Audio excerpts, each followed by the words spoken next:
Jai Shri Swaminarayan students, welcome back again to the virtual lecture series of Environment Conservation and Hazard Management. We are on the lecture number 25 and unit number 4 which is solar energy. Okay, so last lecture ની અંદર આપણે solar power એટલે કે unit number 4 ને start કર્યું હતું. Okay, so કયા કયા બે topics આપણે જોયા હતા એ જોઈએ. So in previous lecture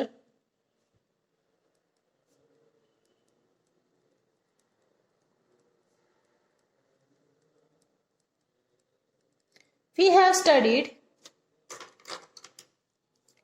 introduction part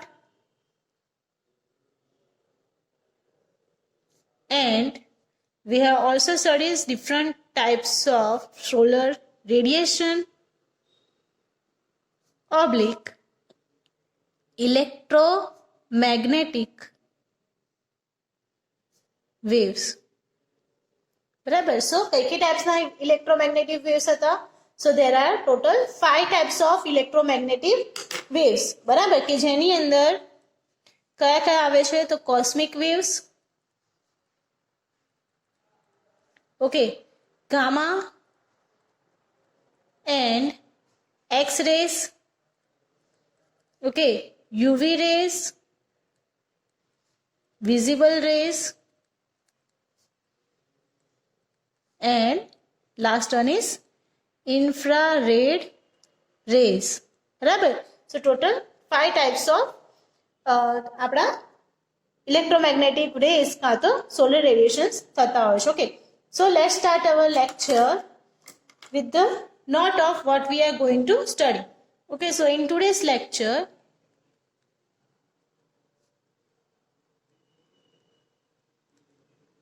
our first topic is spectral distribution of solar radiations. Okay, spectral distribution of solar radiations. બરાબર. તો કેવી રીતે solar radiation નું distribution spectral એટલે કે ભાગોમાં એનું distribution આપણે કેવી રીતે કરી શકીએ છીએ. બરાબર. So જે પણ ડાયમેન્શન છે આપણા સોલર રેડિયેશનનું, બરાબર, એ કેમાં મેઝર થાય છે તો એ છે વેવ લેન્થની અંદર. Okay, is one of the dimensions of solar રેડિયેશન્સ.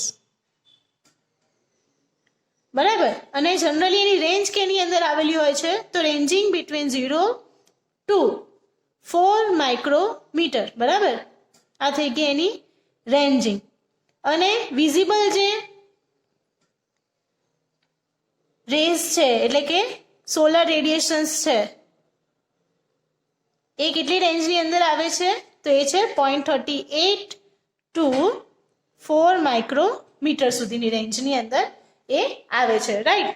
સો હવે ટાઈમ આવ્યો તો કે જે સ્પેક્ટ્રલ છે, બરાબર, એને ગ્રુપ ઓફ રેડિયેશન્સ પણ કહી શકીએ છે. બરાબર. તો ડેફિનેશન આપણે જોઈએ સ્પેક્ટ્રલની.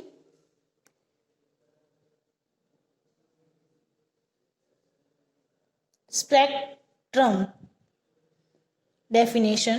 Okay, so a range of wavelength for particular group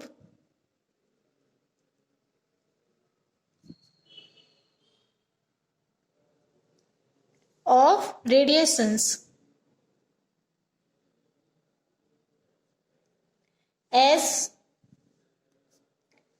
કે જેને કહીએ છીએ આપણે સ્પેક્ટ્રમ. બરાબર. સ્પેક્ટ્રમ ધેટ મીન્સ અલગ અલગ રેડિયેશન્સના વેરિએશન્સને આપણે શું કરીએ છીએ એક ગ્રુપ બનાવીએ છીએ. બરાબર, જેને આપણે કહીએ છીએ સ્પેક્ટ્રમ. બરાબર. સો જેવી રીતે કે જે વિઝિબલ સ્પેક્ટ્રમ છે, બરાબર, કે જેનું મેં કીધું આ જે આપણું વિઝિબલ રેડિયેશનનું સ્પેક્ટ્રમ થઈ જશે કે જેની અંદર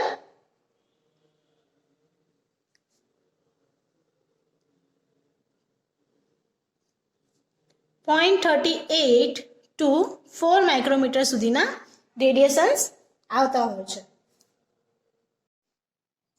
ઓકે, એવી જ રીતે શોર્ટર વેવલેન્થ એ શું આપે છે આપણને? કોસ્મિક રેસ આપે છે, રાઈટ. તો અહીંયા આગળ આપણે શું કરી નાખ્યું? અલગ અલગ વેવલેન્થ પ્રમાણે એને અલગ અલગ જે સ્પેક્ટ્રમ છે એમાં ડિવાઈડ કરી નાખ્યા, બરાબર.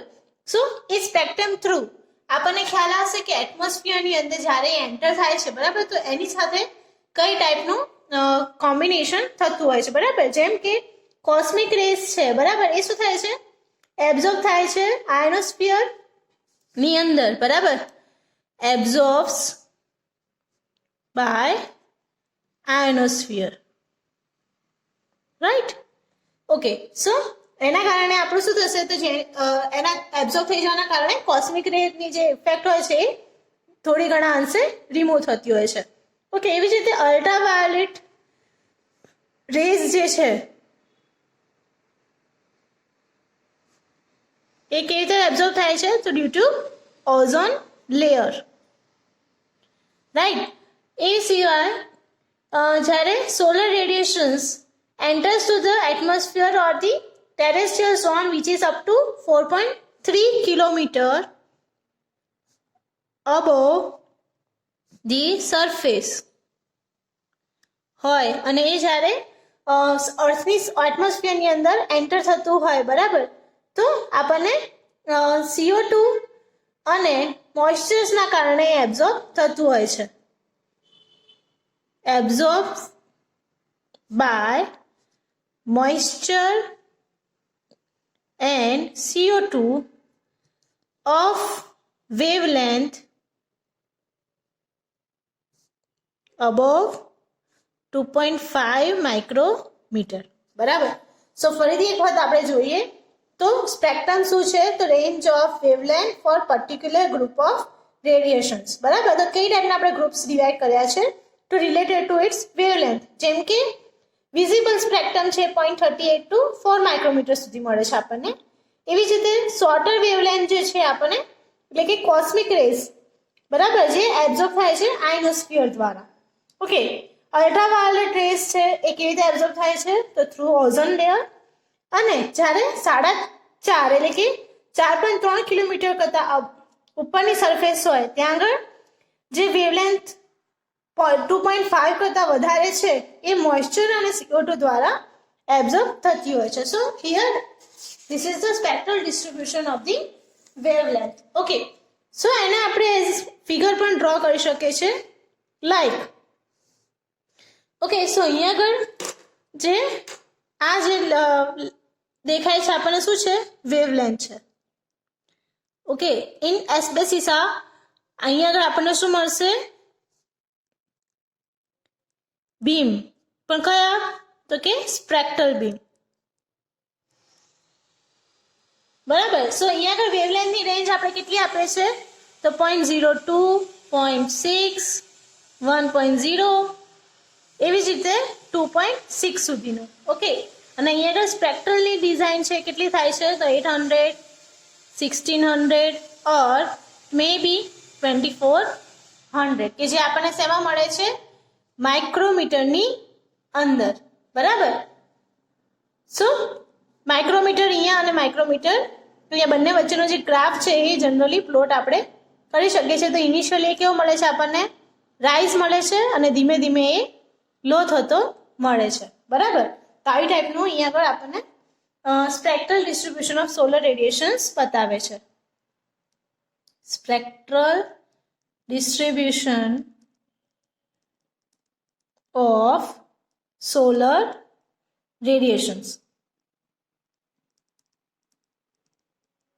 ઓકે, સો અહીંયા થઈ ગયો તમારો એક ટોપિક, એટલે કે spectral distribution of solar radiations complete, બરાબર. તો તમને જ્યારે પણ આ એક્ઝામ્પલમાં પૂછાય એક્ઝામમાં તો કઈ રીતે લખશો તમે? તો સૌથી પહેલા તમારે એનું થોડુંક બ્રીફિંગ આપવાનું. ઓકે, તો વોટ ઇઝ સ્પેક્ટ્રલ ડિસ્ટ્રીબ્યુશન? તો કે વેવલેન્થના આધારે તમે ઓલવેઝ સોલર રેડિયેશન્સને ચેન્જ કરતા હો છો, બરાબર. 0 to 40 માઇક્રોમીટરનું રેન્જિંગ હોય છે. Okay, visible radiations are 0.38 to 4 micrometre, બરાબર. સો એના પરથી તમારી ડેફિનેશન આવે છે સ્પેક્ટ્રમની, બરાબર. એને સમજાવો અને ડિફરન્ટ સ્પેક્ટ્રમ્સને સમજાવવાના, અને આફ્ટર લાસ્ટમાં આપણે spectral distribution of solar radiation by graph તમારે પ્લોટ કરવાનું છે, જેમાં વેવલેન્થ આવે છે એક સાઈડ અને બીજી સાઈડ આવે છે સ્પેક્ટ્રલ બીમ. બરાબર. ઓકે, સો નેક્સ્ટ જોઈએ effects of atmosphere on solar radiation. બરાબર. So effects of atmosphere on solar radiation કેવી રીતે થાય છે? બરાબર. તો જ્યારે પણ એટમોસ્ફિયરની અંદર સોલર રેડિયેશન ટ્રાન્સપ્લાન્ટ થાય છે, બરાબર, તો એ કેવી રીતે વર્ક કરે છે આપણે જોઈએ. ઓકે, સો અહીંયા આગળ આપણું એટમોસ્ફિયર જે છે એ સોલર રેડિયેશન્સને કેવી રીતે એબ્ઝોર્બ કરે છે, રિફ્લેક્ટ કરે છે કે સ્કેટર કરે છે, અને refraction. Okay, so let's see what are the different conditions occurs due to the atmosphere. બરાબર. તો જ્યારે એન્ટર્સ કરે છે એટમોસ્ફિયરની અંદર, when solar radiations enters in the earth atmosphere,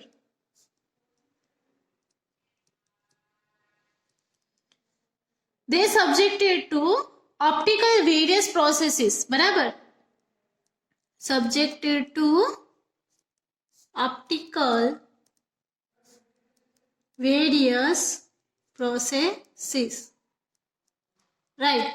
okay, so એના કારણે શું થાય છે અહીંયા આગળ ઓપ્ટિકલ વેરિએશન્સ થાય છે. બરાબર, જેને આપણે ડિફરન્ટ 4 કન્ડિશન્સ ઇફેક્ટ્સની અંદર ડિવાઈડ કરીએ છીએ. ઓકે, કયા કયા પોર્શન્સ છે જેના કારણે એની ઇફેક્ટ્સ ચેન્જ થતી હોય છે? So there are moisture gases like CO2 and others and suspended particles. બરાબર, જેના કારણે આપણું જે રેડિયેશન્સ છે એની 4 ઇફેક્ટ આપણને મળે છે. Like the first one which is absorption, the second one which is reflections,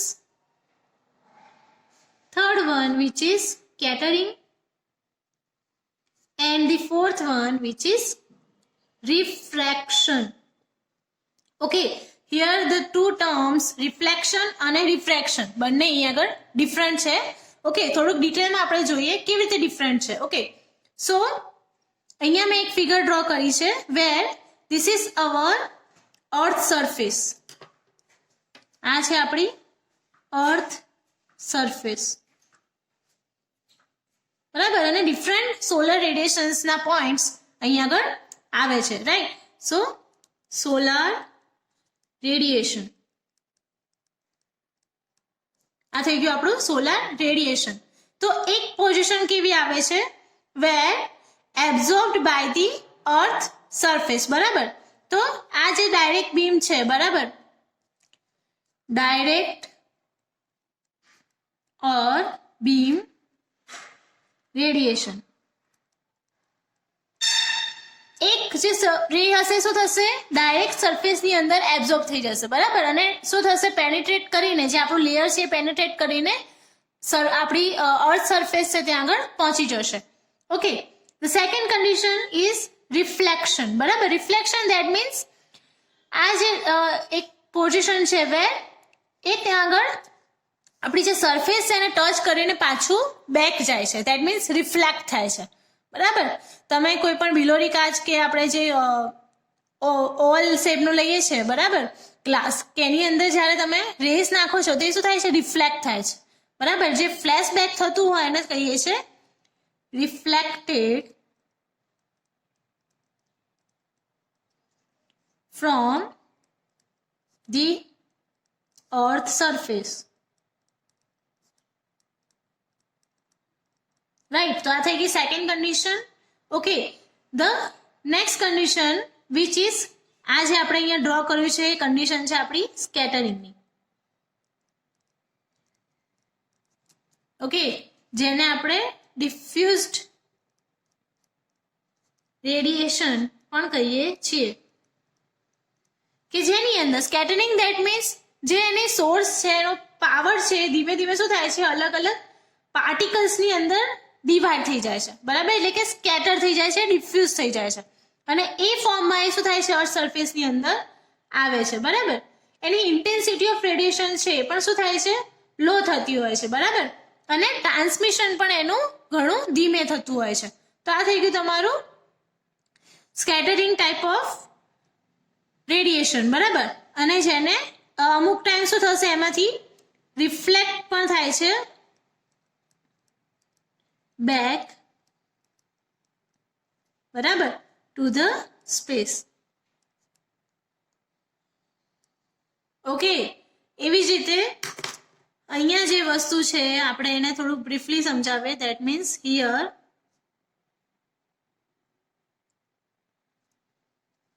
okay, અહીંયા થાય છે એબ્ઝોર્પ્શન ઇન એટમોસ્ફિયર, બરાબર. એટમોસ્ફિયરની અંદર અહીંયા આગળ શું થઈ ગયું, એબ્ઝોર્બ થઈ ગયું. એટલે 4 કન્ડિશન અહીંયા આગળ આપણી થઈ. એક તો છે રિફ્રેક્શન, ઓકે, એબ્ઝોર્પ્શન, રિફ્લેક્શન્સ અને સ્કેટરિંગ, બરાબર. એટલે કે 4 કન્ડિશન્સને આપણે એક જ ફિગરની અંદર સમજાવીએ છીએ, બરાબર. રિફ્રેક્શન શું છે, તો કે higher density than the density above the level of the atmosphere, બરાબર. સો એના કારણે એની જે થિકનેસ છે, બરાબર, એ એંગલ ઓફ ઇન્ક્લાઇન સાથે શું થતી જાય છે, ચેન્જ થતી જાય છે, બરાબર. Where the rays will be of lower density, બરાબર. તો એ કન્ડિશનમાં આપણું જે સોલર રેડિયેશન છે રિફ્લેક્શનની અંદર ઓછી કન્ડિશનમાં આપણું સોલરની આપણી જે અર્થ સરફેસ છે એની અંદર એન્ટર થાય છે. સો આ રીતે તમે એટમોસ્ફિયરની અંદર સોલર રેડિયેશનની ઇફેક્ટ્સને સમજાવી શકો છો. Where are 4 different kinds of effects, બરાબર. એબ્ઝોર્પ્શન, રિફ્લેક્શન, સ્કેટરિંગ અને રિફ્રેક્શન્સ. Okay, okay. સો ફરીથી એક વખત આપણે જોઈએ આજના લેક્ચરમાં આપણે શું શીખ્યા. ઓકે, સો આજના લેક્ચરમાં આપણે કન્સિડર કર્યું the spectral distribution of solar radiations, બરાબર, કે જેની અંદર wavelength is one of the dimensions આપણે સમજ્યા. ઓકે, 0 થી 4 માઇક્રોમીટરનું રેન્જિંગ હોય, એ સાથે ડિફરન્ટ એના સ્પેક્ટ્રમ જોયા, અને સ્પેક્ટ્રલ ડિસ્ટ્રીબ્યુશનની અંદર સોલર રેડિયેશન્સ કેવી રીતે વર્ક કરે છે, બરાબર, કે એને ગ્રાફ થ્રુ કેવી રીતે પ્લોટ કરાય છે એ પણ આપણે જોયું. ઓકે, નાઉ ઇફેક્ટ્સ ઓફ એટમોસ્ફિયરની અંદર આપણે જોઈએ તો શું જોયું આપણે, તો કે વેન સોલર રેડિયેશન્સ જે છે શું થતા હોય, એન્ટર થતા હોય અર્થ એટમોસ્ફિયરની અંદર, બરાબર. સો એની અંદર ઓપ્ટિકલ વેરિએશન પ્રોસેસીસ થતી હોય છે. કેના કારણે થતી હોય છે, તો કે હવામાં રહેલા moisture, gases like CO2 and other like ozone, બરાબર, એન્ડ સસ્પેન્ડર પાર્ટિકલ્સના કારણે એનું શું થતું હોય છે, ડિફરન્ટ પ્રોસેસીસ થતી હોય છે, કે જેની અંદર એબ્ઝોર્પ્શન થતું હોય, રિફ્લેક્શન થતું હોય. એબ્ઝોર્પ્શન ધેટ મીન્સ શોષણ, બરાબર. રિફ્લેક્શન ધેટ મીન્સ વક્રીભવન, બરાબર. સ્કેટરિંગ, બરાબર, કે જેને આપણે કહીએ છીએ તૂટવું કે ભાંગી જવું, બરાબર. અને refractions that means another portion of scattering where the density of the solar radiation reduces. Okay, વધારે તમે શું કરશો, એને એક ફિગર થ્રુ સમજાવશો, right. Effect of solar radiation due to the atmosphere, જેમાં તમારે અર્થ સરફેસ બતાવવાની છે. ઓકે, એક કન્ડિશન કઈ બતાવવાની છે, તો કે રિફ્લેક્ટ થતો હોય બીમ, બરાબર, ડાયરેક્ટ એન્વાયરમેન્ટની અંદર પાછો, બરાબર. એક કે જે ડાયરેક્ટ બીમ છે એ શું થતું હોય, એની પર પડતું હોય, બરાબર, અર્થ સરફેસની ઉપર. Another ways for the scattering condition, બરાબર, કે પાર્ટિકલ્સના કારણે શું થતું હોય છે, એ અલગ અલગ પોઝિશનની અંદર એને સ્કેટર થઈ જતું હોય છે, બરાબર. સમટાઈમ્સ નાના નાના પાર્ટિકલ્સમાં પણ ડિવાઈડ થઈ જાય, અધરવાઇઝ એની જે ડેન્સિટી જે મેઇન હતી એ પણ અહીંયા આગળ રિડ્યુસ થઈ જાય. ઓકે, જેને આપણે ડિફ્યુઝ રેડિયેશન પણ કહીએ છીએ. અને થર્ડ કન્ડિશન આપણે કઈ બતાવીએ છીએ, એબ્ઝોર્પ્શનની, બરાબર. તો એબ્ઝોર્પ્શન પણ થાય છે ઇન ધી એટમોસ્ફિયર. ઓકે, તો આ રીતે તમારે એને ડિસ્ક્રાઇબ કરવાનું રહે છે. Okay, this is also important question for your examination. So આ સાથે આજે આપણો લેક્ચર અહીંયા કમ્પ્લીટ કરીએ છીએ. તો પણ તમને જો કોઈ પોર્શનમાં ના ખ્યાલ આવ્યો હોત તો તમે ફરીથી મને કોન્ટેક્ટ કરી શકો છો through Google classroom. Otherwise through my WhatsApp number. Okay. On this note, I am Krishna Panchal signing off. Jai Shri Ram.